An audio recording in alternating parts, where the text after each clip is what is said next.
என்ன நடக்க போகுது அப்படின்றத நான் சொல்றேன். நீங்க இந்த இருதயத்தை ஆண்டவரோடு நீங்க கனெக்ட் பண்ணும் பொழுது உங்க இருதயமும் இயேசுவின் இருதயமும் ஒன்றாய் மாறும்போது எப்படி எம்மா ஒரு சீஷர்கள் நம்மள மாதிரி மனுஷங்க தான், ஆனா அவங்க கண்கள் திறக்கப்படலை. நான் காலையில சொன்ன மாதிரி எப்ப அந்த அப்பத்தை திட்டாங்களோ அப்ப அவனுடைய கண்கள் திறக்கப்பட்டது, இயேசுவை பார்த்தாங்க. அல்லேலூயா. இன்னைக்கு இங்க இருக்கிற ஒருத்தராச்சும் இயேசுவை பார்க்கணும். அல்லேலூயா.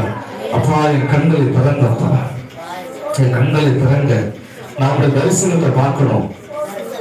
ஒரு சிலுவையை ஆச்சு நான் பார்க்கணும். இன்னைக்கு ஒரு சிலுவை என் கண் முன்னாடி ஒரு நாள் சிலுவையோடு ஆண்டவர் தொங்கிக் கொண்டிருக்கிற போல ஒரு தரிசனத்தை, அல்லது சிங்காசனத்துல இருக்கிறது போல ஒரு தரிசனத்தை, அல்லது சிங்காசனத்துல இருந்து ஒரு கரம் உங்களை நோக்கி வருகிற போல ஒரு தரிசனம், இதுல ஏதாச்சும் ஒரு தரிசனத்தை இன்னைக்கு நம்ம பார்த்துதான் இந்த இடத்தை வந்து நம்ம அமரணும். அந்த வாஞ்சை உங்களுக்குள்ள இருந்துச்சுன்னா கர்த்தர் கண்டிப்பாக ஒரு ஆவிக்குரிய கண்கள் இன்னைக்கு திறக்கப்படும். இன்னைக்கு இங்க இருக்கிற ஒருத்தர் ஆட்சியும் ஒரு தரிசனத்தை பார்த்தே ஆகணும். உங்க மேல மகிமை இறங்கிய ஆகணும், உங்க மேல ஒரு அக்கினி இறங்கிய ஆகணும், உங்க மேல ஒரு தயவு இறங்கிய ஆகணும். ஹல்லேலூயா, ஹல்லேலூயா. எல்லா வாய்ப்பு சோதரிப்போமா, சோதரம் இப்பொழுது எல்லாம் இருக்கு. தேவனுடைய நாமத்தை மகிமைப்படுத்தும். ஆகவே உன்னை நோக்கி பார்க்கிற ஒவ்வொருவரும் திருமை மீட்டவராக இருக்கிறது. இப்பொழுது இயேசுவின் நாமத்தினாலே, இயேசுவின் நாமத்தினாலே, இயேசுவின் நாமத்தினாலே, இயேசுவின் நாமத்தினாலே எல்லா ஆவிக்குரிய கண்கள் திறக்கப்படுவதாக, திறக்கப்படுவதாக, திறக்கப்படுவதாக, மகிமை இறங்குவதாக. இப்பொழுது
Yes, இயேசுவின் நாமத்தினால். In the name of Jesus. In the name of Jesus. என்ன ஒரு பலவீனம் இருக்கிறோம். அந்த பலவீனமான இடத்தோட கருத்து வைத்துக் கொள்ளுங்கள். பலவீனமான இடத்துல இப்போ தேவனுடைய மகிமை பலமாக இறங்கி கொண்டிருக்கிறது. எந்த இடத்துல பலவீனமான இடம் இருக்கிறதோ அந்த இடத்தோட கலந்து வைங்க. இப்போது அந்த இடத்துல இயேசுவின் நாமத்தை நெருப்பாக அனுப்புகிறேன். இயேசுவின் நாமத்தை நான் அனுப்புகிறேன். சூரியனுக்கு மகனை அனுப்புகிறேன். சூரியனுக்கு மகனை அனுப்புகிறேன். இப்பொழுது சுமப்படுவீங்களாக எல்லா அந்நிய பாஷைகள் பேசுங்க. அந்நிய பாஷைகள் இயேசுவின் நாமத்தினாலே இயேசுவின் நாமத்தால் சுமமடைகிறேன். சுமமடைகிறேன். பிசாசு இனிய வாழ்க்கையை நீங்க செய்ய முடியாது. பிசாசு அவனுக்கு என்ன வேலை? யாருக்கு நம்ம அதிகாரம் கொடுத்தோம்? யாருக்கு அதிகாரம் கொடுத்தோம்? யாருக்கு அதிகாரம் கொடுத்தோம்? வாழ்க்கையை செயல்படுகிறேன். அதுவரை உண்டாக்குகிறேன். சாபத்தை உண்டாக்குகிறேன். ஆயுதத்தை உண்டாக்குகிறேன். அந்த பிசாசு இயேசுவின் நாமத்தினாலே இயேசுவின் நாமத்தினாலே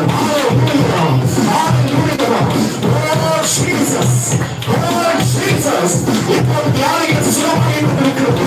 பலவீனங்கள் மாறி கொண்டிருக்கிறது. தேவன் தன்னை தூதர்களை அனுப்பி உங்கள் பொருள்களில் கொட்டுகிறார். எவ்வளவு கொட்டுகிறாரு அதை பருமன் காரணம் இறங்கி கொண்டிருக்கிறது. ரத்தம் பாய்ந்து கொண்டிருக்கிறது. இயேசுவின் நாமத்தினாலே இயேசுவின் நாமத்தினாலே மகிமை மகிமை மகிமை மகிமை கர்த்தருடைய பிரசன்னத்தினாலே பர்வதங்கள் மெழுகு போன உருகி போகும் என்று வேதத்தில் சொல்லுகிறது. இப்போதும் ஆவியானவருடைய வல்லமை எங்கள் மேல இறங்கி ஒரு நெருப்பாக இறங்கி வந்திருக்கிறது. நெருப்பாக இறங்கி வந்திருக்கிறது. ஹல்லேலூயா. ஒரு கண்கள் திறக்கப்பட்டிருக்கிறது. இயேசு கிறிஸ்துவை பாருங்க. கல்வாரி சிலுவையில் உங்களுக்காக தொங்குகிற தேவனை பாருங்க. ஹல்லேலூயா. தரிசனங்களை பாருங்க. ஹல்லேலூயா. தீர்க்கதரிசிகளாய் மாறுங்க. ஹல்லேலூயா. ஹல்லேலூயா. ஹல்லேலூயா. நன்றி அப்பா. ஆண்டவர் வந்த ஒவ்வொருவர் மேலும் ஒரு மகிமையின் பிரசன்னம் இறக்கட்டும். இந்த அக்கினி இறக்கட்டும். அபிஷேகம் இறங்கட்டும். பாதுகாத்துக் கொள்ளும். நன்மை செய்யும். வழிநடத்தும். இதுவரையிலும் வந்த ஒருவருக்காக ஜெபிக்க இனியும் வருகிறவர்களுக்காக நான் ஜெபிக்கிறேன். இந்த மகிமையின் பிரசன்னம் இறங்கட்டும் அப்பா. இப்போது வியாதிகளை சுகமாக்கி இருக்கிறது உமக்கு ஸ்தோத்திரம். பலவீனங்களை மாற்றி இருக்கிறது உமக்கு ஸ்தோத்திரம். இயேசுவின் நாமத்தை இங்கு கண்ட எகிப்தியனை இனி நீங்கள் காண மாட்டீர்கள். இனி நீங்கள் காண மாட்டீர்கள். எகிப்து போல இருக்கிற பிரச்சனைகளை இனி நீங்கள் காண மாட்டீர்கள். எகிப்து போல இருக்கிற பாடுகளை இனி நீங்கள் காண மாட்டீர்கள் என்று இயேசு கிறிஸ்து நமக்கு வாக்குரைக்கிறார். ஆகவே இப்பொழுதும் ஆண்டவர் கடைசியாக ஆண்டவர் சபைக்காக ஜெபிக்கிறோம். அந்த சபையில தேவ மகிமை இருக்கிறது ராஜா. கேருபீன்கள் இருக்கிறார்கள் தகப்பனே. மகிமையின் மேகம் இறங்கி வருகிறது ராஜா. உமக்கு கோடான கோடி ஸ்தோத்திரம். இயேசுவின் நாமத்தினாலே ஆமென் ஆமென். எல்லாருக்கும் Thank you Jesus. கர்த்தருடைய பரிசுத்த நாமம் மகிமைப்படுவதாக. வந்த ஒவ்வொருவரையும் தேவன் ஆசீர்வதிப்பார். வளர்த்தடைப்பட்டவர்களையும் தலைகளை உடைத்து தேவன் கொண்டு வருவார். இப்போது சாட்சிகள் வேலை. சாட்சி இருக்கிறவர்கள் நீங்கள் எழுப்பி வந்து இந்த சாட்சிகளை தேவனுடைய நாம் மகிமைக்காக நீங்கள் பகிர்ந்து கொள்ளுங்கள். கர்த்தர் பெரியவர். அவர் செய்கிற காரியங்கள் எல்லாம் பெரிய காரியங்கள் இருப்பதாக. ஆமென்.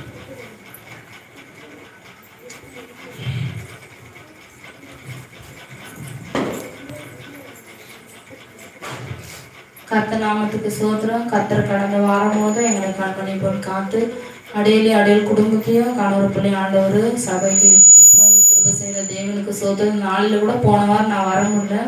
ஆனாலும் இந்த வாரத்தில் ஆண்டவர்கிட்ட நான் போயிருந்தேன்னா அன்னைக்கு லீவு போட்டு ஆண்டவருக்காக நான் அவர் பாதத்தில் ஜெபிக்க வந்திருக்கேன். கர்த்தர் கிருபையாக எங்களை ஒவ்வொரு நாளும் எங்களை உணவு தந்து உடை தந்து என் பிள்ளைகளை பாதுகாக்க தேவனுக்கு நான் கொடான கொடி சோத்திருக்கிறேன். இந்த லீவு டைமில் கூட வேலைக்கு எப்படி போகிறதுன்னு ஆண்டவர்கிட்ட ஒவ்வொரு நாளும் ஜெபிக்கிறேன். ஒவ்வொரு நாளும் ஆண்டவர்கிட்ட ஒப்பு கொடுக்குறேன். பிள்ளைகளை அவர் தான் பாதுகாக்கணும். கர்த்தர் நாமத்துக்கு ஸ்தோத்திரம்.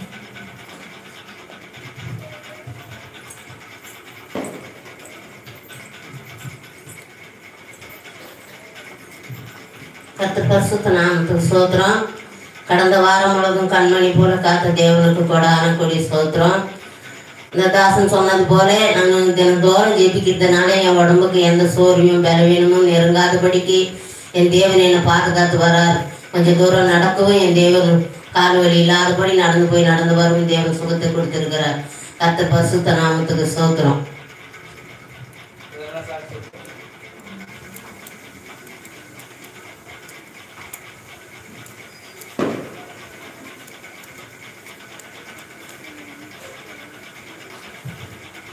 கர்த்தருக்கு ஸ்தோத்திரம். கர்த்தர் கூட சாட்சியாக நிறுத்தினாரு. கர்த்தர் நாமம் மகிமை உண்டாகட்டும். கர்த்தர் கடந்த வாரத்தில் கூட குடும்பத்தின் தேவைகள் எல்லாம் சந்திச்சாரு. குடும்பத்தில் சமாதானம் இல்லாமல் இருக்குது. ஆனால் கூட கர்த்தர் சீக்கிரம் குடும்பமாக சமாதானமாக இருக்க கர்த்தர் செய்வார். வைக்கிற சிங்கம் போல சாத்தா சுற்றி திரியிறான் யாரும் விவாதம்னு பைபிளே இருக்கு. ஆனால் வந்து குடும்பத்திலேயே பிரச்சனைகள்லாம் இருக்கு. ஆனால் கர்த்தர் அதுலேருந்து விடுவிப்பார். கர்த்தர் நல்லவர். ஆனால் நான் வந்து அபிஷேகம் பெற்று அநேக பாஷை பேசி ஒரே நாளில் ஆண்டவர்கிட்ட நான் பெற்றுக்கொள்ளுவேன். நான் என்னோட சாட்சி நாளைக்கு யார்கிட்ட சொன்னதில்லை, என்னை பற்றி உங்களுக்கு தெரியாது. ஆனால் சொல்கிறேன். ஆனால் வந்து நான் வந்து கிறிஸ்துவ குடும்பம் கிடையாது. நான் ஒரு இந்து பொண்ணு தான், இந்து குடும்பத்தில் பிறந்தது தான். இது ஏன் சொல்கிறேன்னா, கர்த்தர் என்னை அப்படியெல்லாம் அங்கே நெல்லிக்குளத்தில் என்னை பயன்படுத்தினாரு. நான் ஊழியம் செஞ்சேன். ஆனால் இங்கே வந்து என்னால் பண்ண முடியல. எங்கள் வீட்டுக்காரே எனக்கு கொடுத்தாங்க. நான் அப்படி இருந்து கூட கர்த்தர் இருந்தாலும் நான் வந்து 16 வருஷம் ஆகுது இந்த ஊருக்கு வந்து. ஒவ்வொரு ஆத்மா கூட எல்லாம் ரசிக்கப்பட்டு எனக்கு கொண்டு வர முடியல. அது காரணம் வந்து எனக்கு தடையாக இருக்கிறது அவர் தான். ஊழியத்தில் போவேணாம் அப்படின்னு அபிஷேகத்தில் நீங்கள் சர்ச்சை பண்ணால் கூட என்னையே பார்ப்பாரு. மிக தேவையில்ல வேலை அப்படின்னு தான் எல்லாத்தையும் சொல்ல எல்லாரையும் பண்ண சொல்லுவார் அப்படின்னு. நான் இந்து குடும்பத்தில் பிறந்தவ தான். என் தம்பி ஒருத்தர் இருந்துட்டான். அவன் மூலமாக தான் நாங்கள் இயேசுகிட்ட வந்தோம். நான் வந்து எனக்கு குடும்ப வாழ்க்கையில் சில காரியங்கள் தவறி போனதால கர்த்தர் என்னை மறுபடியும் எழுப்பி புது கிருபை எனக்கு தந்து ஒரே நாளில் அபிஷேகம் பெற்று அந்நிய பாஷையில் நான் வளர்ந்து ஊழியத்தை எல்லாத்தையும் நகநட்டுலாம் போட்டுதான் இருந்தேன். அப்படிலாம் இந்து குடும்பத்தில் இருந்து என் குடும்பத்தை எங்கள் அப்பா போட போகிறது 5 பேர் அண்ணன் தம்பி. மலைனூரில் தான் நான் வந்து குலதெய்வம் மலைனூர் தான். எனக்கு தெரியாது. குடும்பமாக நாங்கள் வருவோம்.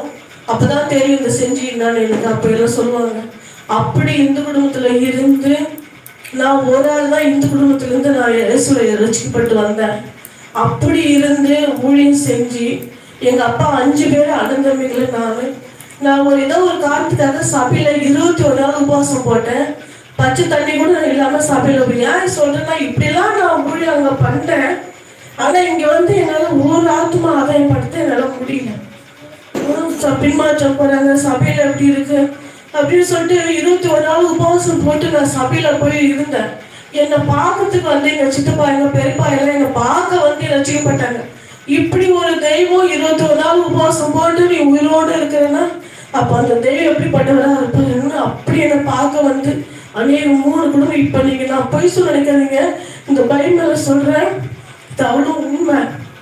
அப்படி ரசிக்கப்பட்டு அப்படி ஊழியம் செஞ்சு இப்போ அந்த ஊரில் ஒரு சபை, நெல்லிக்குப்பத்தில் ஒரு சபை ஒன்று உருவாகி இருக்குன்னா அது காரணம் நான் தான். நான் விதைச்சேன். ஆனால் அங்கே அறுத்துக்கிட்டே இருக்கிறாங்க. ஜனம் வந்து கொண்டே இருக்குது. இப்பயும் பேர் ரெக்கார்டில் அங்கே இருக்குது. எனக்காக ஒருத்தர் ஜோமெண்ட் இந்த எஸ்தர் ஒரு குடும்பம் இல்லைன்னா இங்கே சபையே இல்லை அப்படின்னு இருக்கு. நீங்கள் எப்படா நீங்கள் ஊருக்கு வந்தவங்க நீங்கள் கேளுங்க, நான் போய் சொல்லுங்க. அப்படிலாம் நான் ஊழியத்தில் வளர்ந்தவன் போனவன், ஊழியத்தை அப்படி கொண்டு வந்தவன். எனக்கு ஆண்டவர் அறிவார். அப்படி இருந்து எனக்கு வந்து அந்த வாழ்க்கை எனக்கு நான் வந்து மகிழ்ப்படி மட்டும் சாட்சி சொல்லணும், அது குறையா சொல்லக்கூடாது. அப்படி என் கணவர் எனக்கு கிடைச்சது. எனக்கு ஊழியத்துக்கு பயன்படுத்த முடியாத ஒரு ஆளாக எனக்கு வந்துட்டாங்க. எனக்கு கஷ்டம். ஆனால் இனிமேலாவது இந்த சபையிலுக்கு செய்யணும். அதுவும் நான் ஊழியத்தில் போய் செய்யும் போதெல்லாம் அந்த சர்ச்சை ஜனங்களுக்கு நான் ஒரு ஆள் இப்போ எனக்கு அவங்க யாரும் கேட்கல. எங்கே போனாலும் என்னை ஜாம் பண்ண கூட்டிட்டு போயிடுவாங்க. எல்லாருக்கும் ஜாம் பண்ணிட்டு வருவேன். சபையில் 40-50 பேருக்கு நான் ஒரு ஆள் பிரியாணி செஞ்சு நான் போடுவேன். அப்படிலாம் நான் வளர்ந்தேன் ஆண்டவருக்குள்ள. இது உண்மை.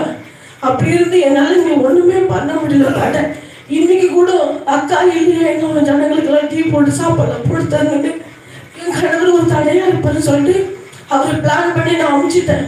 ஏன்னா ஏதாவது ஒன்று சொல்லி தடையை வர ஜனங்களுக்கு எடுத்துருவாங்கன்னு. அப்படிதான் ஆண்டவர் என்னை ஊழியத்துல வல்லமையா பயன்படுத்திதான் இப்போ நான் ஆண்டவருக்குள்ள இருக்கிறேன். ஆனா இனிமேலாவது மனுஷனை பார்க்காம கர்த்தரை பார்த்து ஊழியத்தை செய்து கர்த்தர் நாமத்தை மகிமைப்படுத்தணும்னு நினைக்கிறேன். என் குடும்பங்கள் மறுபடியும் எல்லாம் ஒற்றுமையா சமாதானமா இருக்கணும். கர்த்தர் சீக்கிரமா தேவை சந்திப்பாரு. கர்த்தர் நல்லது. ஹல்லேலூயா.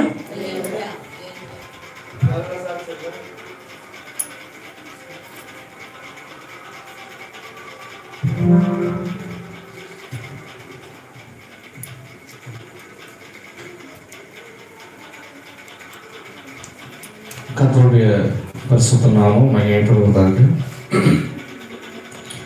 இதனால கூட நம்ம நேரடியாக நம்ம செய்திக்கு போயிடலாம்.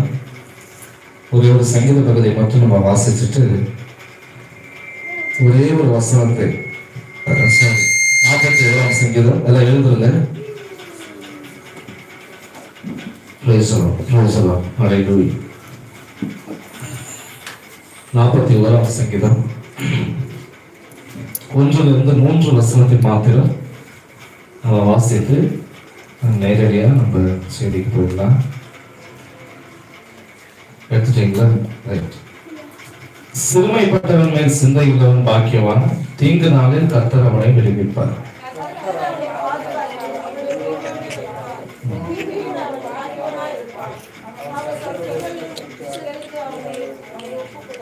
படுக்கையின் மேல் வியாதியாக கிடக்கிற அவனை கர்த்தர் தாங்குவார். அவனுடைய வியாதியிலே அவன் படுக்கை முழுவதையும் மாற்றி போடுவேன். ஆமென். போதும். கர்த்தருடைய பரிசுத்த நாமம் மகிமைப்படுவதாக. கூட முதல் வசனம் ஆண்டவர் சொல்லியிருக்கிறாரு, சிறுமைப்பட்டவன் மேல் சிந்தை உள்ளவன் பாக்கியவான், தீங்கு நாளில் கர்த்தர் அவனை விடுவிப்பார். அல்லேலூயா. சிறுமைப்பட்டவங்க மேல உங்களுக்கு சிந்தை வந்துடுச்சுன்னா நீங்க எப்ப தீங்குல மாட்டுக்கிறீங்களோ அப்ப ஆண்டவர் உங்களை விடுதலை ஆக்கிடுவார். அல்லேலூயா. சிறுமைப்பட்டு நொறுங்குண்டு பிரச்சனைகளும் தவிக்கலையும் மாட்டிருக்கிற ஒவ்வொருவர் மேலும் உங்களுக்கு அவங்க மேல ஒரு சிந்தை வரணும். அல்லேலூயா. பாடுகளில் இருக்கிறவங்க மேல உங்களுக்கு ஒரு நல்ல சிந்தை வரணும். அவனை பிடிவிப்பதற்கான சிந்தை உங்களுக்குள்ள வரணும். அல்லேலூயா. படுக்கையின் மேல் வியாதியாய் கிடக்கிற அவனை கர்த்தர் தாங்குவார். அவனுடைய வியாதியிலே அவன் படுக்கை முழுவதையும் மாற்றி போடுவார். இன்னைக்கு எந்தெந்த குடும்பத்துல எல்லாம் வியாதியின் படுக்கை இருக்கிறதோ அவர்களுக்கு இன்னைக்கு ஆண்டவர் சொல்றாரு, படுக்கையில வியாதியாய் கிடக்கிறவனை கர்த்தர் தாங்குவார். அல்லேலூயா.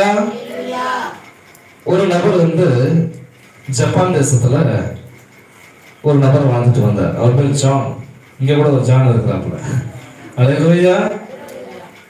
அந்த ஜான் ஒரு கெமிக்கல் ஃபேக்டரியில வேலை செஞ்சுட்டு இருந்தார். ஒரு கெமிக்கல் ஃபேக்டரியில வேலை செஞ்சுட்டு இருக்கும்போது தினமும் அவர் அந்த ஃபேக்டரிக்கு போகும்போது அங்க ஒரு சின்ன சபை இருக்கும்.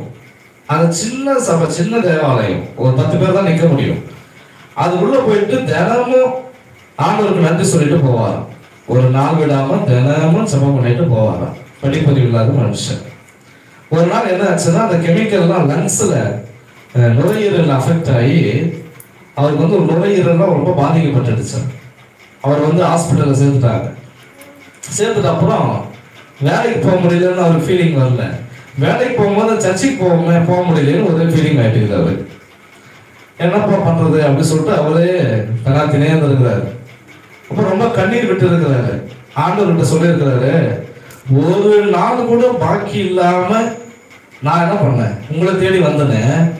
இன்னைக்கு என்னால உங்களை தேட முடியலையே, நீங்க ஏன் என்ன தேடி வரக்கூடாது அப்படின்னு அவங்க கேட்டிருக்கிறார். கரெக்டா? நியாயம் தானே? ஒரு நாள் கூட இல்லாம நான் தேடி வந்து ஒரு நாள் தேடக்கூடாது நீங்க அப்படின்னு சொல்லிட்டு அவன் கேட்டுட்டு ஒரு பக்கமா கண்ணீர் வடிச்சுட்டு அப்படியே தூங்கிட்டு இருக்கான். அவன் தூங்கி எழுந்து பார்க்கும்போது பாத்தீங்கன்னா அவன் இருந்த அறை முழுக்க ஒரு 50 தேவ தூதர்கள் நின்றுட்டு இருந்தாங்க. ஹல்லேலூயா, ஹல்லேலூயா. அவன் தலைமாட்டுல இயேசு கிறிஸ்து நின்று கொண்டிருந்தார். ஹல்லேலூயா.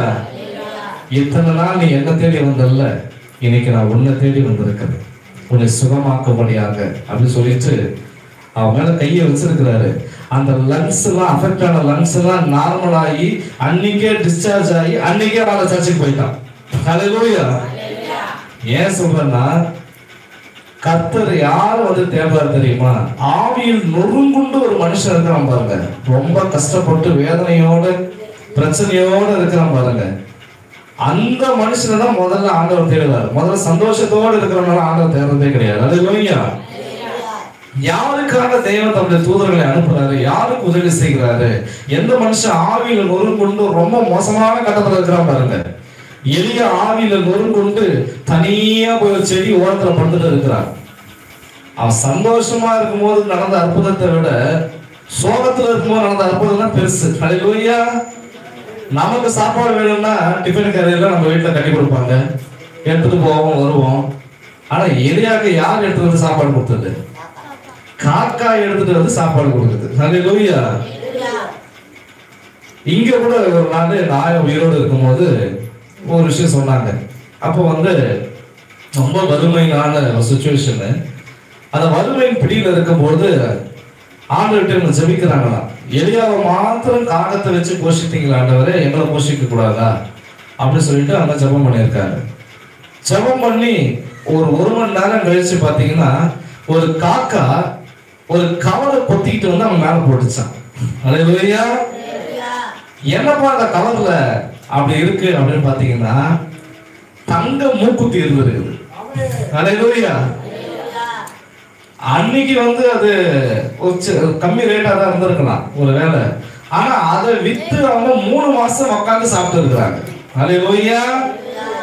அது யாரு கழட்டி வச்சாங்களோ எங்க போட்டு வச்சாங்களோ அது நமக்கு பிரச்சனை கிடையாது. பாவிகளுடைய சொத்து நீதிமானுக்காக சேர்த்து வைக்கப்படுகிறது. அல்லேலூயா.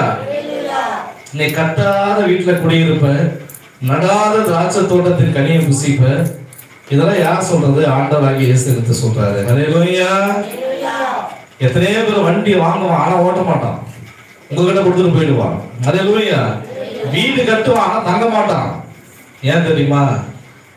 நமக்கு தேவன் ஒரு விஷயத்தை முன் குறிச்சிட்டாருன்னா எங்க இருந்தும் கூட பிடிக்கு நம்ம கிட்ட கொடுப்பார். அல்லேலூயா.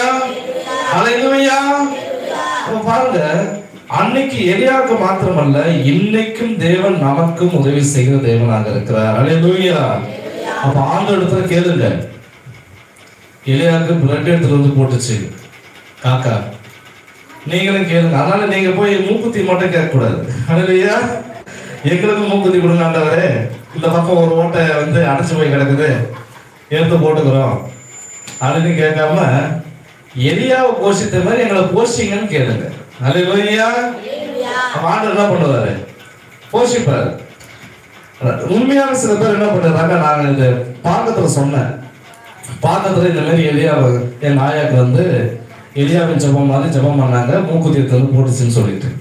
அங்க ஒரு பாட்டி சொல்லுது, எப்பா போடுதான் போடுது, அந்த பேசி கல்லு வச்ச மூக்குத்தியா கொஞ்சம் போட சொல்லு. என்ன போடணுமா? அந்த கல்லு வச்ச மூக்கத்தியா ஒரு 4 கல்லு வச்சிருக்கும் பாரு, அந்த கல்ல போட சொல்லியாப்பா. மூக்கு வேற சும்மா இருக்குது. ஆனா வசனத்தை எப்படி எப்படிலாம் யூஸ் பண்ணணுமோ அப்படி அப்படிலாம் யூஸ் பண்ணிக்கிறாங்க. அதனால வேதத்துல ஒரு வார்த்தை இருக்கு, வசனத்தை தெளிவா படிக்கணும், தெளிவா புரிஞ்சுக்கணும். முதல்ல வேதத்துல நீங்கள் வணங்கா கழுத்துள்ள ஜனங்கள் அப்படின்னு இருக்கு, நீங்கள் முகத்தை அல்ல முதுகை எனக்கு காட்டினார்கள் ஒரு வசனம் இருக்கு. ஆனா நிறைய ஊழியர்கள் என்ன நம்ம அதை பிரசங்கம் பண்றாங்க, முதுகை காட்டணும்னா ஜாக்கெட்டை காட்டினாங்கன்னு சொல்லிட்டு பிரசங்கம் பண்ணிருக்கிறாங்க. இயேசு கிறிஸ்து பிறக்கிறதுக்கு முன்னாடியே மோசே காலத்துல ஆம்பளையும் பொம்பளை 2 பேருமே அங்கி போட்டுதான் சுத்தி இருந்தாங்க. அப்ப எங்க இருந்துச்சு புடவை ஜாக்கெட் எல்லாம்? இவங்களுக்கு எங்க இருந்து இந்த பேர் மூளை வேலை செய்யுதுன்னு தெரியல. வசனத்தை வாசிக்கிறது முக்கியம் இல்ல, அதை புரிஞ்சு கொள்றது அதை விட முக்கியம். அல்லேலூயா. ரொம்ப நாளா கிட்டத்தட்ட ஒரு 60 வருஷம் வேதத்தை வாசிக்கிறவங்க கூட அந்த அர்த்தம் சில டைம்ல புரியவே புரியாது. அது ஒரு ஞானம் வேணும். வேதத்தை வாசிக்கிறதுக்கு, அதை புரிஞ்சு கொள்றதுக்கு ஞானம் வேணும். அது நீ உங்களுக்கு கற்றுக் கொடுக்கும் போது அதை புரிஞ்சுக்கிறதுக்கு உங்களுக்கு மறுபடியும் ஞானம் வேணும். நிறைய பேர் தான் யோசனை பண்ணிட்டு இருக்கிறாங்க, இந்த ஆபிரகாம் வந்து அடிமை பெண் ஆகார வந்து அனுப்பி விட்டுட்டாரு, அவர் குழந்தைய வந்து ஒரு செடியின் கீழே போட்டுட்டு அம்பு பாயும் தூரத்துல போய் சத்தம் போட்டு அழுதா அப்படின்னு சொல்லிட்டு. உண்மையாவே இந்த குழந்தையா உங்களுக்கு தெரியுமா? இருக்காச்சும் ஆனா இன்னைக்கு வரைக்கும் நம்ம என்ன யோசிக்கிறோம், ஐயோ குழந்தைய செடியில போட்டுட்டா அதுல இருக்கிறாங்க. அது குழந்தை கிடையாது, 14 வயசு பையன். அல்லேலூயா. 14 வயசுனா நம்ம சந்தோஷம் கூட பெரிய பையன். அல்லேலூயா. இவ்வளவு பெரிய பையனா அவ தூக்கி நான் போயிருப்பா, முதல்ல நடக்க வச்சு போயிருப்பா. அப்ப எல்லாரும் என்ன பிரசங்கம் பண்றாங்க அதை பார்க்கும்போது, அந்த குழந்தைய ஒரு பக்கம் தூக்கி போட்டுக்கினா, ஒரு பக்கம் துருத்தியில தண்ணி எடுத்துக்கினா, 14 வயசு பையனை எல்லாம் தூக்கிட்டு போக முடியும். அந்த மாதிரி எனக்கு ஜோசப் தூக்கி போக முடியாதுன்னா, ஆமா முடிஞ்சு போச்சு மேட்ரு. அல்லேலூயா. அந்த மாதிரி அப்போ வசனத்தை வாசிக்கிறது முக்கியம் இல்லை, அதை புரிந்து கொள்வது, அதன்படி நடப்பது, இதுதான் பெரிய விஷயம். அல்லேலூயா. அப்போ வசனத்துல இருக்கிற வல்லமைய நீங்க பெற்றுக்கொள்ளாதபடிக்கு சாத்தான் அதை தவறாய் புரிந்து கொள்வதற்கு வழிவகை செஞ்சிடலாம். அல்லேலூயா. வசனத்துல என்ன இருக்கு தெரியுமா? வல்லமை இருக்குது. அல்லேலூயா. வேதம் சொல்கிறது, என் வார்த்தை அக்கினியை போலவும் கண்மணியை நொறுக்கும் சம்மட்டியை போலவும் இருக்குதா. எப்படி இருக்குது வார்த்தை? அக்கினியை போல இருக்குது. அல்லேலூயா. கர்த்தருடைய வார்த்தை வல்லமை உள்ளது வேதம் சொல்கிறது. அல்லேலூயா. இந்த வார்த்தையை நீங்க வாசிக்க வாசிக்க வாசிக்க நீங்க எப்படி மாறிடுவீங்க அப்படின்னா, நீங்க அக்கினியா மாறிடுவீங்க, நீங்க வல்லமை உள்ளவர்களாக மாறிடுவீங்க. அப்ப அந்த வார்த்தைக்கு என்ன வல்லமை இருக்கு? கர்த்தருடைய வார்த்தைக்காக காதேஸ் வனாந்திரத்தை அதிர பண்ணுமா. அல்லேலூயா. கர்த்தருடைய வார்த்தை நம்ம என்ன கட்டளை இருக்கிறோமோ அதை நம்ம இடத்துல கொண்டு வரும். யோசுவா கட்டளை இருந்தாரு. என்ன கட்டளை தெரியுமா? நான் யுத்தம் பண்ண போறேன், இன்னைக்கு முழுக்க எனக்கு என்ன போகக்கூடாது, சூரியன் மறையவே கூடாது. என்ன கட்டளை? கர்த்தருடைய வார்த்தையை கொண்டு கட்டளை இருந்தாரு. அல்லேலூயா. பேதுரு கட்டளை இருந்தாரு. அனனியா சப்பீரால பார்த்து, நீங்க எவ்வளவுக்கு வித்தீங்க? இவ்வளவுக்கு தான் வித்தோம். ஆனா எல்லாமே பொய், பேசுறது ஃபுல்லாவே அனனியா சப்பீரால். அதனால பேதுரு சொல்றாரு, நீ இந்த மாதிரி பொய் பேசுறதால நீ மறிச்சு போயிட்டு சொல்ற. ஃபர்ஸ்ட் அனனியா அவுட்டு, அவனை தூக்கிட்டு போயிட்டு அடக்கம் பண்ணிட்டு வந்துடுறாங்க. அடக்கம் பண்ணிட்டு வரும்போது அவன் மனைவி வரா, அவனும் போய் சொல்றா. அடுத்தது யார் அவுட்டு? அதுவும் அவுட்டு. உன் கணவர் அடக்கம் பண்ண கால்கள் வெளியே நிக்குது, நீயும் போன்னு சொல்றாரு, அதுவும் என்ன பண்ணுது? விழுந்து இறந்து போயிடுது. அப்ப பேதுருடைய ஒரு வார்த்தை என்ன பண்ணுதுன்னா அவங்க ஜீவனையே வெளியே எடுக்குது. அல்லேலூயா. அப்ப அது யாருடைய வார்த்தைனா அது பேதுருடைய வார்த்தை இல்லை, அது தேவனுடைய வார்த்தை. அல்லேலூயா.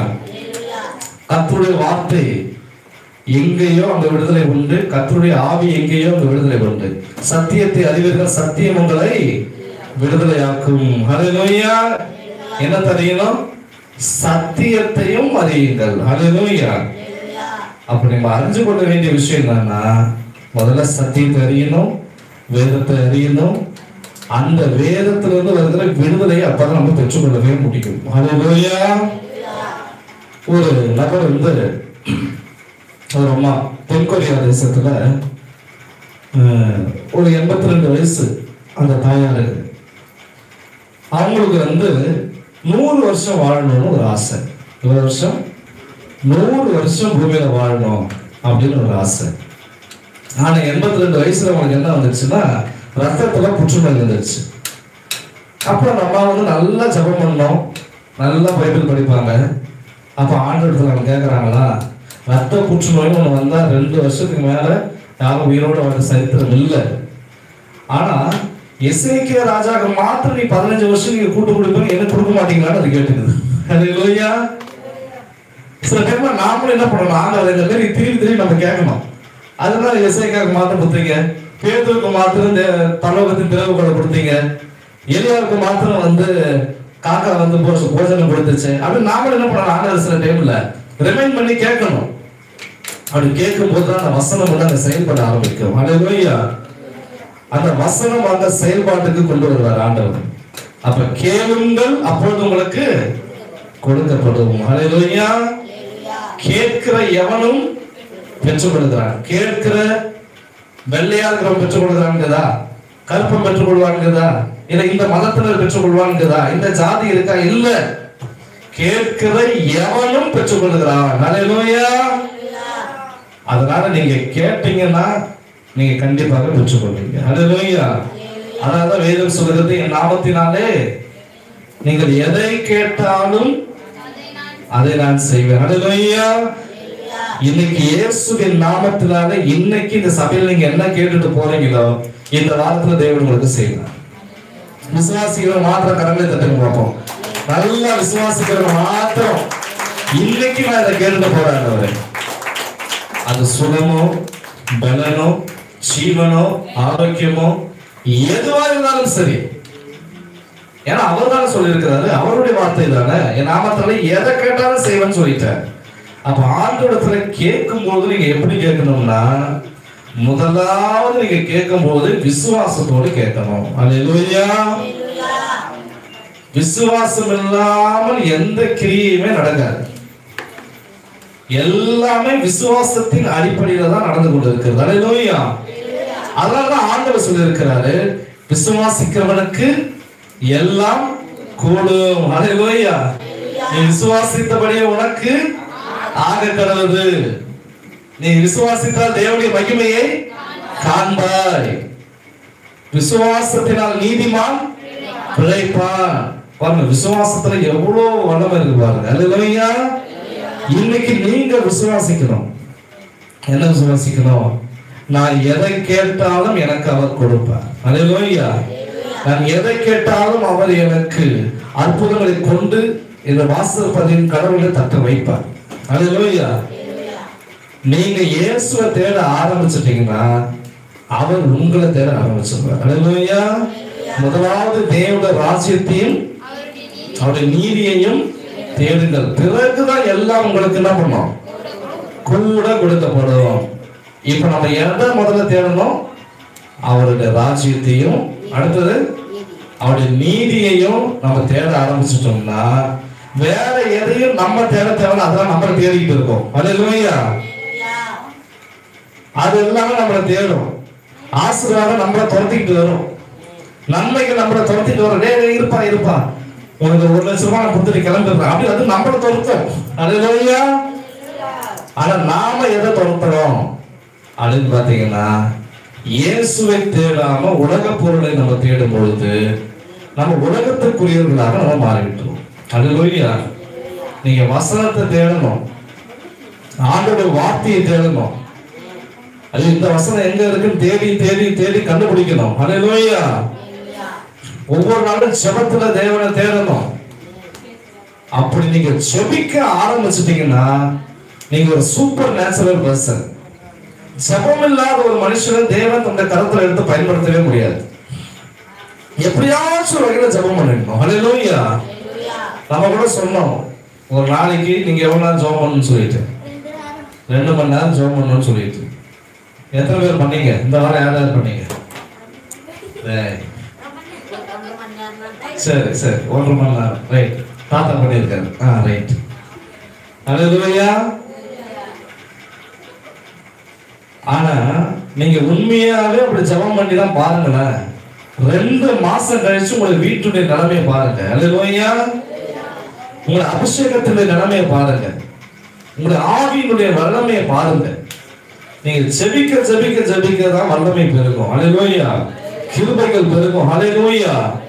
ஜெபத்தினால முடியாத ஒரு விஷயம் பூமியிலே கிடையாது. மூளையினால முடியாதது முழங்காலினால முடியும். நீ மூளையில திங்க் பண்ணி என்ன முடியாம போயிடுச்சோ இன்றைக்கு முழங்காலினால தேவன் அதை முடிவு பண்ணுவார். அல்லேலூயா. அப்ப ஜெபிக்கிற மனுஷனாக நீங்க மாறணும். அல்லேலூயா. ஒரு மனுஷன் நைஜீரியா தேசத்துல ஜோசப் பபிலோனா என்ற ஒரு தேவ மனுஷன், அவர் ஒரு நாளைக்கு 8 மணி நேரம் ஜெபம் பண்ணுவாராம். எவ்வளவு நேரம்? 8 மணி நேரம் ஜெபம் பண்ணுவாராம். ஒரு நாள் மலைக்கு போய் முழங்கால் படிக்கிட்டாராம். முழங்கால் படிக்கிட்டு செபிக்க ஆரம்பிச்சாராம். ஏப்ரல் மாசம் 27ஆம் தேதி முழங்கால் போட்டு இருக்கிறார். ஜெபிக்க ஆரம்பிச்சது. அதுக்கப்புறமா கொஞ்ச நேரம் தான் ஜெபம் பண்ண மாதிரி அவர் தெரிஞ்சிச்சா, நல்லா ஆவியில நிரம்பி நல்லா ஜெபம் பண்ணி இருக்கிறார். ஜெபம் முடிச்சிட்டு அவரு பார்த்தாருன்னா, அவர் சாயந்தரம் 4:30 மணிக்கு முழங்கால் படிக்கிட்டாரு. பார்த்தா டைம் பார்த்தா 5:30 மணி ஆகுது. நம்ம 1 மணி நேரம் தான் நம்ம ஜெபம் பண்ணி இருக்கிறோமா அப்படின்னு ரொம்ப கஷ்டமாயிடுச்சா. அதுக்கப்புறம் வீட்டுக்கு போனா அவர் கேலண்டரை கிழிச்சு வச்சிருக்கிறாங்க. 27ஆம் தேதி இல்லை, அன்னைக்கு 30ஆம் தேதி. அல்லேலூயா. 72 மணி நேரம் ஒரு மனுஷன் முழங்கால ஜெபம் பண்ணியிருக்கிறார். அல்லேலூயா. எவ்வளவு நேரம்? 72 மணி நேரம். நம்ம பண்ணுவோமா? என்ன அரை மணி நேரம் முழங்கால் போட்டாலே முட்டி சேர்த்து போகுது. இதுல எங்க 72 மணி நேரம் 3 நாள் கண்டினியூஸா ஜெபம் பண்ணியிருக்கிறார். அவர் ஜெபம் பண்ணிட்டு வெளியே வந்த உடனே அவர்கிட்ட எல்லாம் ஜெபம் பண்ணிக்கிட்டாங்களாம். சரி, நல்ல மனுஷன், தேவ மனுஷன், யார் யாரெல்லாம் ஜெபம் பண்ணாங்களோ அத்தனை பேரும் சுகமாயிட்டாங்க. அதுக்கப்புறம் பார்த்தா ஒரு படையே வர ஆரம்பிச்சிருச்சான். இவர் என்ன பண்ணிருக்கிறாரு, இவ்வளவு பேருக்கு என்னால ஜெபம் பண்ண முடியாது அப்படின்னு சொல்லிட்டு ஒரு ஓடை ஒண்ணு ஓடிட்டு இருந்துச்சான் பக்கத்துல தண்ணி. அந்த தண்ணிக்கு ஜெபம் பண்ணிட்டு இவர் வந்துட்டாராம். அந்த தண்ணிக்கு யார் யாரெல்லாம் போயிட்டு எடுத்துட்டு போய் வீட்டுல வச்சாங்களோ அந்த குடும்பம் எல்லாம் ஆசீர்வதிக்கப்பட்டிருக்கு. ஹல்லேலூயா. யார் யாரெல்லாம் குடிச்சாங்களோ அந்த நோய் எல்லாம் சுகமா இருக்குது. ஹல்லேலூயா. ஒரு நாள் ஒரு ரோட்ல நடந்து போயிருக்காரு. அப்போ ஒரு மரத்தை வச்சு அங்க கும்பிட்டு இருந்தாங்களாம் அந்த மக்கள். இந்த மரம் தான் தெய்வம், அந்த மரத்துக்குள்ள இந்த தெய்வம் இருக்கு அப்படின்னு சொன்னாங்களாம்.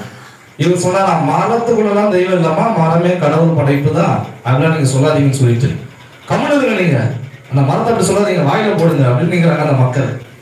அப்ப இவருக்கு டென்ஷனா என்ன பண்ணிருக்கிறாரு, அந்த மரம் எரிஞ்சு போகும்படியாக வானத்திலிருந்து ஒரு அக்கினி இறங்கி வரட்டும்னு சொல்லியிருக்கிறாரு. உண்மையாவே வானத்திலிருந்து ஒரு அக்கினி இறங்கி வந்து அந்த மரம் எரிஞ்சு தூள்புறாக்க இருந்தது. அல்லேலூயா. அதனாலதான் அவரை 20ஆம் நூற்றாண்டின் எலியான்னு சொல்லுவாங்க.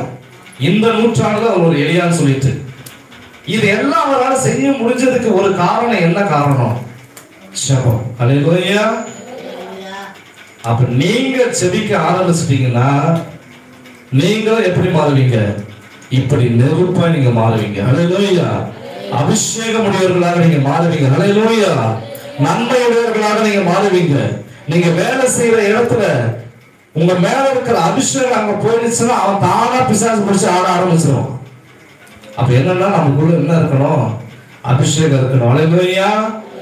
இயேசு கிறிஸ்துவினுடைய அவருடைய ட்ரெஸ் பட்டு சுகமானவங்களா இருக்கிறாங்க. ஆனா பேதுருவின் நிழல் பட்டு சுகமானவங்களா இருக்கிறாங்க. அல்லேலூயா. அப்ப இயேசுவை விட பேதுரு என்ன பெரியாளா அப்படின்னு பார்க்கலாம். இல்ல, ஆண்டவர் தான் சொல்லி இருக்கிற வசனத்தை வாசிப்போம். யோவான் 14ஆம் அதிகாரம் 12ஆம் வசனத்தை எடுத்து வாசிப்போம். யோவான் 14:12. நான் உங்களுக்கு சொல்லுகிறேன், நான் என் பிதாவினிடத்துக்கு போகிறபடியினால் என்னை விசுவாசிக்கிறவன் நான் செய்கிற கிரியைகளை தானும் செய்வான், இவைகளை பார்க்கிலும் பெரிய கிரியைகளையும் செய்வான். ஹல்லேலூயா. இப்ப ஆண்டவர் தான் சொல்லியிருக்கிறாரு, நான் என் பிதாவினிடத்திற்கு போகிறபடியினால் என்னை விசுவாசிக்கிறவன் நான் செய்கிற கிரியைகளை தானும் செய்வான். ஹல்லேலூயா. நீங்க இயேசுவை தரித்து கொண்டு இருக்கிறது உண்மைன்னா அவர் செய்யறதை நீங்களும் செய்யணும். அல்லேலூயா. அவர் மரித்தோர் உயிரோடு எழுப்புறாரு, நீங்களும் எழுப்பணும். நீங்களும் சுகமாக்கணும். நீங்களும் பிசாசை துரத்தணும். நீங்க என்ன செஞ்சு கொண்டு இருக்கிறீங்க? சமையல் செஞ்சு கொண்டு இருக்கிறேன். அல்லேலூயா. கீரை கடைஞ்சிட்டு இருக்கிறேன். இதெல்லாம் செஞ்சுட்டு இருக்காதீங்க. இது ஒரு வேலை, அவ்வளவுதான். இயேசு செஞ்சது என்னைக்கு நீங்க செய்ய போறீங்க? அல்லேலூயா. எனக்கு தெரிஞ்ச வேலையை நான் செஞ்சுட்டு இருக்கேன். இது இல்லை, உலக பிரகாரமானது. நீங்க எப்போ இயேசு என்ன செய்தாரோ அதை செய்ய ஆரம்பிக்கிறீங்களோ அப்போதான் உங்க மூலமாக கிறிஸ்து வெளிப்படுவார். கிறிஸ்து வெளிப்படுவார். அப்ப இந்த காலை வெளியில கூட ஆண்டவரே எனக்கு அற்புதங்கள் செய்கிற சக்தியை தான், அடையாளங்களை நான் செய்யணும். மார்க் 3:15 வசனத்தை வாசிப்போம். 3ஆம் அதிகாரம் 15வது வசனத்தை எடுத்து வாசிங்க. மார்க் 3ஆம் அதிகாரம் 15.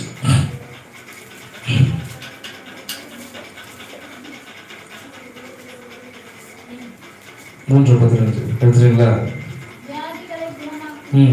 வியாதிகளை குணமாக்கி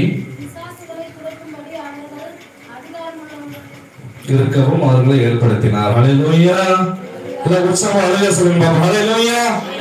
பின்னாடி ஹல்லேலூயா சொல்லுங்க. ஹல்லேலூயா. ஆமா, நல்ல தூக்கம் வரணும். ஹல்லேலூயா. நல்ல உற்சாகம். ஹல்லேலூயா. சீக்கிரமா ஜெபத்தை முடியும்னு சொல்றது மாத்திரம் ஹல்லேலூயா சொல்லுங்க பாப்போம். எப்படி இவ்வளவு உஷாரானீங்க எனக்கு தெரியல. ஹல்லேலூயா. அது யார் ஆனதை பத்தி எனக்கு கவலை இல்லை, எப்படி அளவுன்னு தெரிஞ்சிச்சுன்னா எனக்கு அதுவே பெரிய. அதான் வேதம் சொல்லி பாருங்க, கிரகிக்க முடியாத பெரிய காரியங்களை செய்வார். அது இதுதான். அல்லேலூயா. ஆனா அவங்க கிட்ட இருக்கிற ஆண்டவர் இயேசு சொல்லியிருக்கிறார், அன்பில்லாதவன் தேவனை அறியா. தேவன் எப்படி இருக்கிறாரா? அன்பாகவே இருக்கிறாரா. அல்லேலூயா. கடந்த நாள்ல கூட நம்ம கான்ஃபரன்ஸ்ல ஜெபம் பண்ணோம். அந்த கான்ஃபரன்ஸ் பிரேயர்ல வந்து பாத்தீங்கன்னா ஒரு சுவாரஸ்யமான ஒரு சம்பவம். என்ன சம்பவம்னா, அதுல மாறி மாறி ஸ்தோத்திரம் பண்ணிக்கிறதுக்கு ஒரு 1/4 மணி நேரம் ஆயிடுது. நான் அடுத்த கால் போறதுக்குள்ளே பார்த்தா என்ன கேட்குதுன்னு பார்த்தா இவர் ஸ்தோத்திரன்றாரு, பதிலுக்கு இவர் ஸ்தோத்திரம். 50 ஸ்தோத்திரம் பண்ணாலும் பதிலுக்கு அளவில் 50 ஸ்தோத்திரம் பண்ணிக்கிறது. சரி இருங்க, கண்ட்ரோல் கொண்டு வர. அப்படி என்ன பண்ண மாட்டேங்குது, கண்ட்ரோலுக்கு வர மாட்டேங்குது. இதுல பிளஸ்ஸி வந்து ஒரு ஜெபம் பண்ணாரு. யாரு? ஸ்தாபகருக்காக ஜெபம் பண்ணுங்க அப்படின்னு ஜெபம் பண்ணும்போது அவர் ஒரு ஜெபம் பண்றாரு. என்ன தெரியுமா? ஆண்டவரே, அவரை தேவையில்லாத வார்த்தைகள்லாம் பேசாத படிக்க அந்த வாயை கொஞ்சம் மூடி. அல்லேலூயா. அந்த தைரியத்துக்கு அவரை பாராட்டணும் ஃபர்ஸ்ட். அல்லேலூயா. நல்ல வார்த்தைகளை மாத்திரம் பேசுவதற்கு அவருக்கு கிருபை செய்யுங்க ஆண்டவரே அப்படின்னு அது ஜெபம் பண்ணிட்டு. அல்லேலூயா. ஆனா நம்ம ஜெபம் பண்ணி முடிச்சிட்டோம். எப்பயுமே பாருங்க, நல்லா யோசனை பண்ணுங்க. நீங்க நல்லா ஜெபம் பண்ணி ஆவிக்குரிய ரீதியில வளரும் போது கண்டிப்பா பிசாசு ஏதாச்சும் ஒரு குழப்பத்தை உண்டாக்கும். அது உங்க குடும்பத்திலயும் சரி, உங்க தனிப்பட்ட வாழ்க்கையிலும் சரி. நல்லா ஜெபிக்கிறோம், நல்ல வேதத்தை வாசிக்கிறோம்னா அங்க என்ன வரும்னா கண்டிப்பா ஏதோ ஒரு சின்ன பிரச்சனை அன்னைக்கு நைட்டே ரெடி பண்ணி வச்சிருப்போம். அது ஏன் தெரியுமா? நம்ம இன்னும் நல்லா ஜெபிக்க ஆரம்பிச்சிட்டோம்னா அவன் அஸ்திபாரமே நிர்மூலம் ஆயிடும். அவன் பயந்துட்டான்னு அர்த்தம். அல்லேலூயா. அப்ப நாமளும் கான்ஃபரன்ஸ் பிரேயர்ல ஜெபம் பண்றோம். அடுத்த நாள் ஓகே, திங்கட்கிழமை பார்த்தா ஒரே குழப்பம், ஒரே பிரச்சனை. அப்ப நான் யோசனை பண்றேன், இதெல்லாம் என்ன காரணம் அப்படின்னு பார்த்தா இப்பதான் தெரியுது, உங்க ஜெபத்துக்கு பிசாசு பயப்பட ஆரம்பிச்சுட்டான். அல்லேலூயா. உங்க மூலமா எழுப்புதல் வரும்ன்றது பிசாசுக்கு தெரிஞ்சு போச்சு. உங்க மூலமாக வளர்ச்சி அடைய போறீங்கிறது பிசாசுக்கு என்ன பண்ணிடுச்சு, விஷயம் தெரிஞ்சிடுச்சு. அதனாலதான் ஏதாச்சும் பண்ணி குட்டியை குழப்பி எதனா பண்ணணும்னு பாக்குறான். ஆனா என்ன குட்டியை குழப்பினாலும் அவனால ஜெயிக்க முடியல. அல்லேலூயா. எப்படியாச்சும் இந்த ஒரு நபரை இங்க இருந்து கிளப்பிட்டோம்னா மேட்டர் சால்வ் ஆயிடும்னு பாக்குறான். ஆனா தலைகீழா நீங்க தண்ணி குடிச்சாலும் நான் இங்க வெளியே போக போறது கிடையாது. அல்லேலூயா. அல்லேலூயா. என் டார்கெட் ஆண்டவர் எனக்கு கொடுத்திருக்கிற தரிசனம், நம்ம 1000 பேரோட சபையை ஆராதிக்காம இங்க இருந்து நம்ம வெளியே போக மாட்டோம். விசுவாசிகள் மாத்திரம் சொல்லுங்க பார்ப்போம். அல்லேலூயா. இதுக்கு நடுவுல என்ன நிந்தையோ அவமானமோ என்ன வந்தாலும் சரி, அதையும் எடுத்து பாக்கெட்ல வச்சுக்கணும். நம்ம மாண்ட வேதத்தை எடுத்து போயினே இருக்க வேண்டியதுதான். அல்லேலூயா. அல்லேலூயா. அதனால பாருங்க, நீங்க செபிக்க ஆரம்பிச்சிட்டீங்கன்னா ஜெயம் பெற ஆரம்பிச்சிருவீங்க. அதனாலதான் உங்களை செபிக்க விடாதபடிக்கு பிசாசு நிறைய உங்களை கட்டி வச்சிருவான். வேதத்தை தொடர்படாதபடி கட்டிடுவான். ஒரு சிலர் வாழ்க்கையில நடக்கும். சில பேர் ஜெபம் கூட பண்ணிடுவீங்க, ஆனா பைபிள் வாசிக்கவே முடியாது. 1 மணி நேரம் 1/2 மணி நேரம் ஜெபம் பண்ணிட்டீங்க, வாசிக்க தெரியாதவங்களை விட்டுருங்க. தெரிஞ்சவங்க கூட வாசிக்க முடியாது. ஏன்னா இந்த வேத புத்தகத்தில் இருக்கிற ஒவ்வொரு வார்த்தையும் அக்னியை போன்றது, கண்மலையில் இருக்கிற சமதியை போன்ற வல்லமை உள்ளது. எங்க இந்த வல்லமை உனக்குள்ள வந்துடக்கூடாதுன்றதுக்காக பிசாசு என்ன பண்ணுவான், உங்களை தடை போட்டு வச்சிருப்பான். அல்லேலூயா. இப்படிதான் உங்க வாழ்க்கையில நடக்குதுன்னா நீங்க தேவனால முன்குறிக்கப்பட்ட ஒரு மனுஷன். அல்லேலூயா. நீங்க தேவனால முன்குறிக்கப்பட்ட ஒரு மனுஷி, நீங்க தேவனுடைய பிள்ளை. உங்க மூலமா ஆண்டவர் ஏதோ ஒன்று செய்ய போறாரு. அதனாலதான் பிசாசு பயந்து இதெல்லாம் பண்ணிட்டு இருக்கிறான். அல்லேலூயா. ஆனா நாம என்ன செய்யணும் தெரியுமா? அது வேதத்தை தொடாதுன்னு சொல்லிச்சுன்னா நீ எடுத்து 20 அதிகாரத்தை வாசிக்க. அல்லேலூயா. முழங்கால் படிக்கிற முடியலையா, படுத்துட்டு 2 மணி நேரம் ஜெபம் பண்ணு. ஏதாவது ஒரு வகையில் தேவனுடைய வல்லமையை பெற்றுக்கொள்ளணும். அல்லேலூயா. ஒரு மகிமை நீங்க பெற்றுக்கொள்ளணும். அப்பதான் என்ன நடக்கும் என்று பார்க்கும்போது, படுக்கையில் வியாதியாய் கிடைக்கிறவங்களை நீ எழுப்பி உட்கார வைக்கிற மனுஷனா மாறிடுவ. அல்லேலூயா. உங்க குடும்பத்துக்கு நீதான் இயேசுவை பார்க்கிற ஒரு வழிகாட்டி, நீ ஒரு மிரர். உங்க தலைமுறைக்கு தேவனை கொண்டு சேர்க்கிற ஒரு டிரைவர் நீதான். உன்னதான் ஆண்டவர் வச்சிருக்கிற. அப்ப நம்ம என்ன செய்யறோம், எப்படி காலத்தை கழிக்கிறோம்? நம்ம குடும்பம், நம்ம ஃபேமிலி, நம்ம பிள்ளைங்க, நம்ம பேர பிள்ளைங்க, இப்படியே நம்ம காலத்தை ஓட்டிட்டு இருக்கிறோம். ஆனா எப்போ இயேசுவின் பக்கம் கொஞ்சம் திரும்பி, ஆண்டவரே இவங்க எல்லாம் என்னுடைய மக்கள், ஆண்டவரே இவங்க எல்லாரையும் நான் சந்திக்கணும், இவங்க எல்லாரையும் நான் சுகமாக்கணும், ரட்சிப்புக்குள்ள நடத்தணும் அப்படின்னு என்னைக்கு உங்களுக்குள்ள அந்த விசுவாசமும் வல்லமை வருதோ அன்னைக்குதான் நீங்க கிறிஸ்துவை பிரதிபலிக்கவே முடியும். அது வரைக்கும் கிறிஸ்துவ உங்களால பிரதிபலிக்க முடியாது. அல்லேலூயா. ஆக இந்த கால வேளையில கூட வந்த உங்கள் ஒவ்வொருவரையும் ஆண்டவர் ஆசீர்வதிப்பாரு. வர தடைப்பட்டவர்களையும் தடைகள் உடைத்து கொண்டு வருவாரு. அதனால எப்படி இருக்கணும்? கிறிஸ்துவின் சாயல் உடையவர்களாக இருந்தீங்கன்னா கிறிஸ்துவை போல வல்லமையுள்ளவர்களாக மாத்திரமல்ல, அன்புள்ளவர்களாகவும் நீங்க மாறிடுவீங்க. அல்லேலூயா. நான் செவ்வாய்க்கிழமை நினைக்கிறேன், செவ்வாய்க்கிழமை கூட குமார் வீட்டுக்கு போயிருந்தேன். நைட்டு ஒரு 10 மணி இருக்கும், சாப்பிடலான்னு சொல்லிட்டு போயிருந்தேன். அவர் கூப்பிட்டு நான் ரொம்ப அவர் செஞ்சு போயிட்டார். நான் பக்கமே போறதில்ல. அன்னைக்கு நைட்டு நான் போயிருக்கேன். போன உடனே பார்த்தீங்கன்னா அந்த அவங்க அன்புக்கு ஒரு அளவு சொல்ற பாருங்க. அந்த அம்மா போயிட்டு, அந்த ஆயா போயிட்டு கோல் ஊனிக்கிட்டு போய் அரிசி வாங்கிட்டு வந்து எல்லாத்தையும் ரெடி பண்ணி எல்லாம் பண்ணிட்டாங்க. இவங்க ஆர்வ கோளாக என்ன பண்ணிட்டாங்கன்னா, ஒரு ஆளுக்கு 3 முட்டை அவிச்சு அந்த ஓடு கூட எடுக்காம சாப்பாடுல போட்டு வச்சுக்கிறாங்க. அது தப்பு இல்லை. ஏன் தெரியுமா? சீக்கிரமா போய் அவர் சாப்பிடணும். அதனால திப்பு தூக்கி ஓடியாடுறாங்க. அது இல்லையா? அந்த அப்புறமா நான் அதை பிரிச்சு எடுத்துட்டு அப்புறமா சாப்பிட ஆரம்பிச்சோம். ஏன்னா அன்பு இல்லாதவன் தேவன் என்ன பண்ண முடியாது.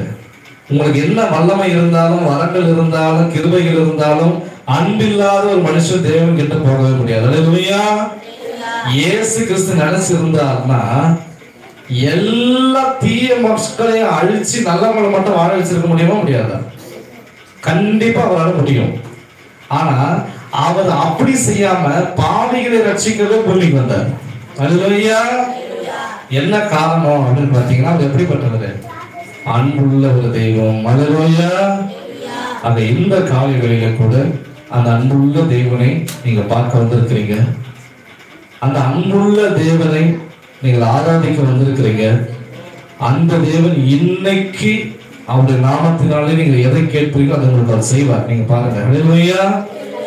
அதனால இன்னைக்கும் சரி, கர்த்தர் எனக்கு ஒரு அற்புதத்தை செய்யணும், அடையாளத்தை செய்யணும், நன்மைகளை செய்யணும் அப்படின்னு யாரெல்லாம் விரும்புகிறீங்களோ நீங்களும் ஒருவருக்காக ஒருவர் ஜெபம் பண்ண ஆரம்பிக்கணும். அல்லேலூயா. உங்க குறைகளை சொல்லுங்க. எப்ப நம்ம மற்றவங்க பாவத்தை நம்ம சுமக்க ஆரம்பிக்கிறோமோ அப்பதான் கிறிஸ்து நமக்குள்ள இருக்கிறாருன்றதை நம்ம உணர முடியும். இயேசு கிறிஸ்து தனக்காக வாழ்ந்தாரா, மற்றவங்களுக்காக வாழ்ந்தாரா? மற்றவர்களுக்காக வாழ்ந்தார். அல்லேலூயா. மற்றவர்கள் பாரத்தை சுமக்க ஆரம்பிச்சார்.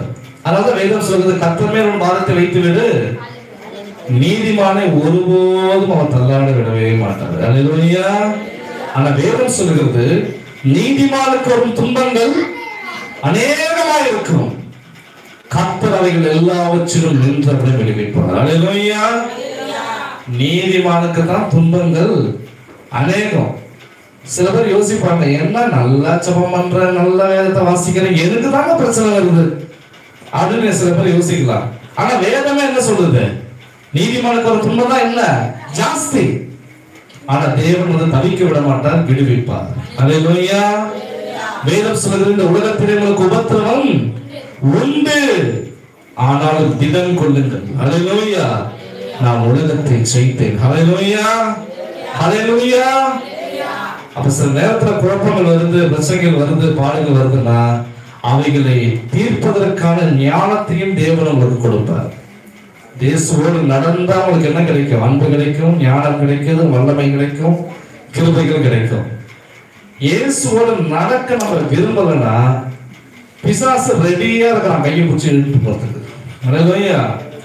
வேதம் சொல்கிறது, தேவனுக்கு கீழ்ப்படிந்திருங்கள், பிசாசுக்கு எதிர்த்து நில்லுங்க, அப்போது அவன் உங்களை விட்டு ஓடி போவான். அல்லேலூயா. பிசாசு எப்பவுமே வந்து முடியெல்லாம் விரிச்சு போட்டுட்டு பல்ல காட்டிட்டு முன்னாடி நம்ம முன்னாடி வந்து நிக்காது. அது வந்து ரொம்ப ரேர். எப்படி வரும் அப்படின்னு பாத்தீங்கன்னா, ஏதாச்சும் ஒரு மனுஷ ரூபத்துல தான் வரும். அல்லேலூயா. யாராச்சும் யாரா பார்த்துருக்கீங்களா? யாரா அந்த காலத்துல படத்துல பார்த்துருப்பீங்க, இது மேல நடந்து போச்சு, ஏரிக்கரை மேல பாட்டு பாடி போச்சு அப்படின்னு நீங்க சொல்லியிருப்பீங்க. அதை பார்த்துருக்காரு, அவங்க ஒரு நாள் பார்த்துருக்காரு, வேற யாரும் பார்த்துருக்கீங்களா? இல்ல ட்ரெஸ் போட்டு இருந்துச்சு.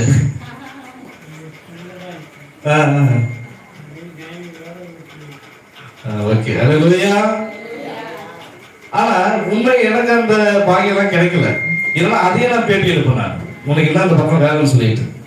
ஆனா அது சொல்லுது, ஒரு இடத்துல வந்து இங்க போனோம், ரெட்டிப்பாளையத்துல ஜெபம் பண்றதுக்கு போனேன். ஸ்டவ்ல போய் பண்றாங்க அந்த ஃபேமிலி.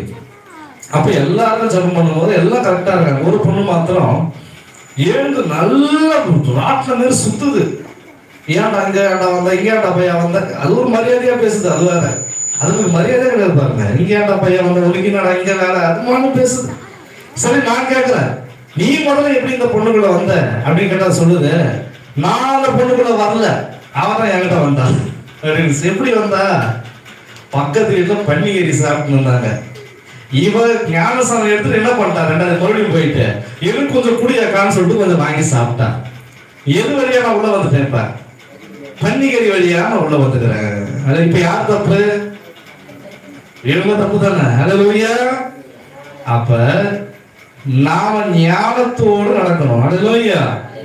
நீ ஞானத்தோடு நடக்காம எல்லா பழியும் தூக்கி என்ன போடுறதுன்னா ஆண்டவர் மேல போட்டுறது. அல்லேலூயா.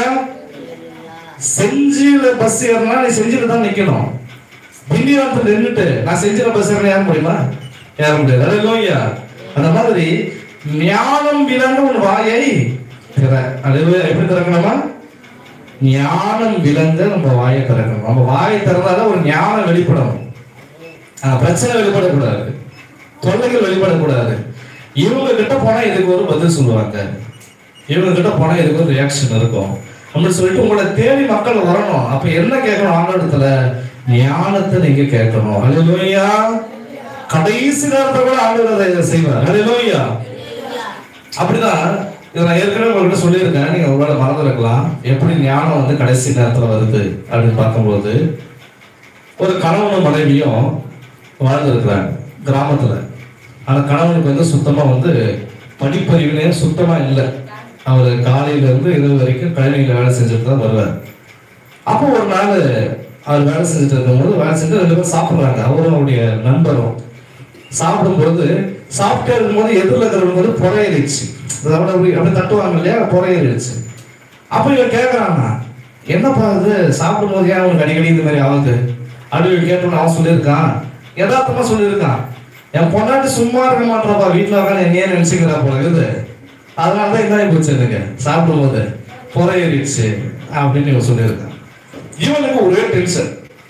அப்ப என் பொண்டாட்டி என்ன பண்ணல, என்ன உங்க வீட்டுல நினைக்காம இப்ப யாரை நினைச்சுன்னு நீ என்ன நினைக்காம சொல்லி ஒரு டென்ஷன் ஆகி போச்சு.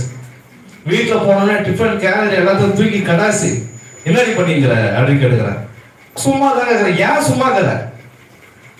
மதியத்துல அவன் பொண்டாட்டி வந்து நினைச்சுங்கிறா, அவனுக்கு புறையிறது எனக்கு அசிங்கமா இருக்குது. எனக்கு நாளைக்கு நீ என்ன பண்ணுவீங்க ஏது பண்ணுவே தெரியாது, நாளைக்கு நான் சாப்பிடுவேன், சாப்பிடும்போது எதுக்கும் புற ஏறணும் அப்படின்னு சொல்லிட்டாங்க.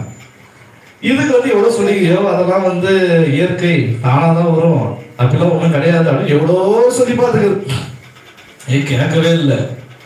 கேட்காம என்ன பண்ணிருக்காரு, நீ என்ன பண்ணி எது பண்ணி எனக்கு அதை பத்தி கவலை இல்லை அப்படின்னு சொல்லிட்டு அவனை முடிச்சா காலைல தூங்கி எழுந்தாச்சு. இந்த அம்மாவுக்கு மனசெல்லாம் படபடப்பாவே இருக்குது, எவ்வளவு சொல்லி அந்த மனுஷனுக்கு புரியவே மாட்டேங்குது அப்படின்னு சொல்லிட்டு போய் ஜபம் பண்ணி இருக்குது. ஜபம் பண்ணிட்டு என்ன ஆண்டவரை பண்றதுக்கு எனக்கு தெரியல ஆண்டவரை சொல்லியிருக்கு, எந்த வெளிப்பாடும் வரல. அதுக்கப்புறம் என்ன பண்ணிருக்கு, அன்னைக்குன்னு பார்த்து புளியோதர சாதத்தை செஞ்சிருக்குது அந்த அம்மா. புளியோதர சாதம் கிண்டி ரெடியா வச்சிருக்குது. அந்த ஆள் இரு ரெடி பண்ணிட்டு நான் பக்கத்துல போயிட்டு வந்து சொல்லிட்டு அவன் கிளம்பி போயிட்டான். இது என்ன பண்ணிருக்குது, புளியோதர சாதத்துல கொஞ்சம் மூக்கு பொடியும் மிக்ஸ் பண்ணி கலக்கிட்டுக்குது. புளியோதர சாதம் மூக்கு பொடியும் பார்க்கறதுக்கு எப்படி இருக்குன்னா ஓரளவுக்கு ஒத்து போகும். நல்லா மிக்ஸ் பண்ணி கலக்கி கொடுத்து அனுப்பிச்சு. அவன் கேட்கறான், நான் கையில வாங்கிட்டு என்ன இன்னைக்கு எனக்கு ஏறுமா ஒரே ஏறுமானா, கண்டிப்பா இன்னைக்கு ஏறும் அப்படின்னு சொல்லிட்டு நம்ம அனுப்பிச்சு. மதியம் 2 பேரும் உட்காந்து சாப்பிடுறாங்க. கண்ட்ரோல் பண்ண முடியாத அளவுக்கு ஒரு ஏறி கறி திக்கு முக்கலாகி போய் கண்ணெல்லாம் தண்ணி வந்து ஊத்துது. அப்புறமா வந்து சொல்றாரா, அந்த எதிரில் இருக்கிற நண்பர் சொல்றாராம், பரவாயில்லப்பா இன்னொரு நாள் கழிச்சு உங்க பொண்டாட்டி நினைச்சாலும் நல்லா தான் நினைச்சிருக்குது அப்படின்னு அவன் சொல்லியிருக்கிறான். வீட்டுக்கு வந்த உடனே அந்த டிஃபன் பாக்ஸை கீழே போட்டுட்டு சடனா காலில் விழுந்துட்டானா. ஏமா ஒரு பேச்சுக்கு என்ன நினைச்சிக்கன்னு சொன்னா நீ இந்த மாதிரி என்ன நினைச்சுக்கிட்டு எனக்கு இந்த மாதிரி ஆகிட்டிய, தயவு செய்து இனிமே என்ன நினைச்சுட்டு இருக்காது, நீ நல்லா சாப்பிடு. அப்ப இந்த ஞானம் கூட எங்கிட்டு வருது? அதனால நம்ம நண்பர் விக்னேஷ்லாம் பார்த்து சாப்பிடணும் இனிமே. ஹல்லேலூயா. குமாருக்கு பழகிடுச்சுன்னு வச்சுங்க, அவர் எல்லாத்தையுமே சாப்பிட்டு அவர் பழகிட்டாரு. நம்மளாம் கொஞ்சம் பார்த்து சாப்பிடணும். ஹல்லேலூயா. அதனால யாருக்காச்சும் கணவர் மேல கோபம் இருந்துச்சுன்னா இந்த டெக்னிக்கை பயன்படுத்தாதீங்க. நான் ஒரு உதாரணத்துக்காக சொன்னேன். ஹல்லேலூயா. அது மாதிரி அங்கேயும் ஞானம் என்ன பண்ணுது, அதுவும் ஒரு ஞானம் தானே.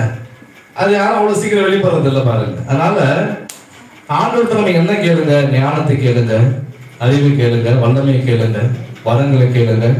இந்த காலை வேளையில தேவன் நம்ம மத்தியில் இருக்கிறாரு. அதனால இந்த வசனத்தின் மூலமாகவும் தேவன் ஆசிரிப்பார். சிறுமைப்பட்டவன் மேல் சிந்தையுள்ளவன் பாக்கியவான். ஹல்லேலூயா. தீங்கு நாளில் கர்த்தர் அவனை விடுவிப்பார், அவனை பாதுகாத்து அவனை உயிரோடு வைப்பார். ஹல்லேலூயா. இன்னைக்கு சொல்றேன், என்ன நீங்க கேட்டுட்டு வாஞ்சியோடு இன்னைக்கு நீங்க போறீங்களோ, வருகிற வாரத்துல தேவன் உங்களுக்கு கட்டாயம் அதை அருள் செய்வார். ஹல்லேலூயா. விசுவாசிகள் மாத்திரம் அருள் சொல்லுங்க பாப்பா. ஹல்லேலூயா. ஹல்லேலூயா. அதனால நீங்க செபிங்க உங்க தேவைகளுக்காக, மற்ற தேவைகளுக்காக. நீங்க எப்ப செபிக்க ஆரம்பிக்கிறீங்களோ ஆண்டவர் அந்த இடத்துல செயல்பட ஆரம்பிச்சிருவார். ஹல்லேலூயா. அப்ப நல்லா நம்ம செபிக்கணும். இன்னைக்கு நான் உங்களை ஒருத்தருக்காக ஜெபம் பண்ண சொல்லலாம்னு நினைச்சேன், ஆனா டைம் இல்லை. ஹல்லேலூயா. உங்க ஜெபம் அவங்கள போயிட்டு என்ன பண்ணணும், காப்பாற்றும். ஹல்லேலூயா. அவங்க செய்கிற வேண்டுதல் உங்களுடைய வாழ்க்கையை மாற்றும். அப்போ ஒரு